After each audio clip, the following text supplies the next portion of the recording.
Sa gitna ng flood control scandal, hindi naging madali ang pagtalakay ng Kongreso sa pondo ng DPWH. Inapila kasi ni Secretary Vince Dizon na maibalik ang tinapyas na 54 billion pesos sa ahensya. Approve ito sa Kamara pero sa panig ng Senado, duda silang magagamit ito sa mga totoong proyekto. Yan ang agenda report ni Dexter Ganibe ng Abante.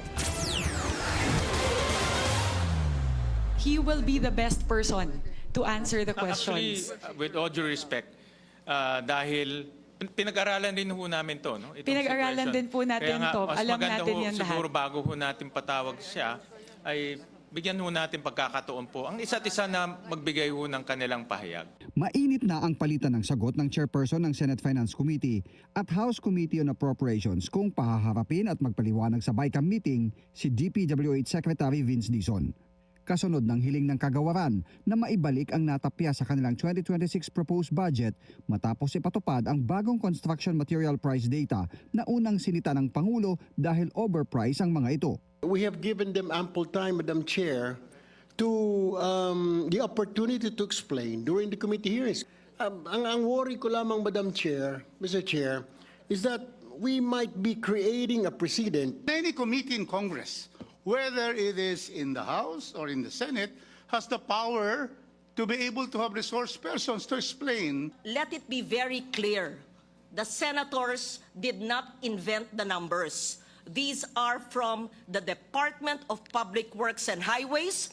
Matapos ang mainit na debate, naiharap din si Dizon na siyang kauna-unahang pagkakataon para sa isang BICAM meeting. Paliwanag ni Dizon, magkakaiba kasi ang presyo ng mga materyales sa bawat lugar kaya hindi maaring ipatupad across the board ang iisang presyo sa kada construction material.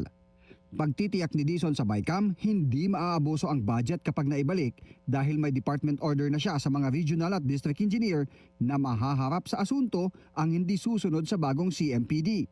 Nagpahayag ng pagsuporta ang mga kongresista sa hiling ng DPWH. I think it's very logical and reasonable na yung i-consider natin yung konteksto ng proyekto para ma-implement at malagay talaga yung tamang presyo. Roughly sa construction business ng Public Works, umaabot tayo ng 4.5 million workers unofficially na nagtatrabaho. Kung 50% ay hindi natin ma-implement, mayroon tayong mga tao na mawawalan ng trabaho na 2.25 million. Ganito po kalaki ang desisyon na ito. Gusto natin gawin na itong tama kasi nga nakatingin silang lahat sa atin ngayon. Pero nanindigan ng Senado na ipaglaban ang kanilang bersyon sa budget ng DPWH at hindi bibigay sa House version. Ayaw namin masabing pikit mata namin ibinalik yung pondo kahit na sinabi sa amin na mayroon talagang overprice dyan.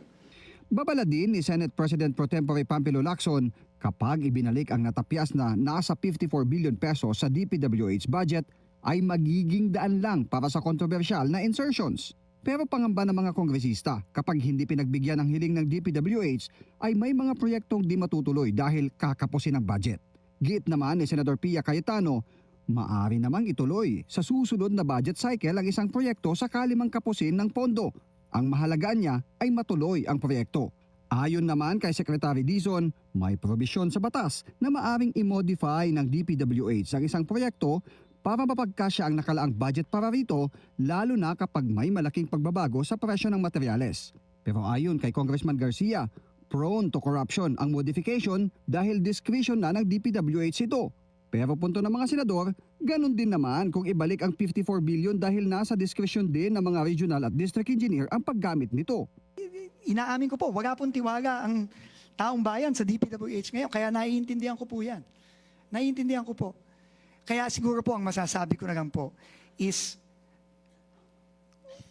we leave it to the wisdom of Congress. Matapos ang halos 3 oras na debate, humiling ng break ang mga kongresista para sa kanilang caucus. Pero inabot na ng alas 11 ng gabi ay hindi pa nakababalik kaya napagdesisyon ng isuspend na muna ang BICAM at ituloy kinabukasan dahil wala pa ni isang probisyon ng DPWH budget ang napagdidesisyonan.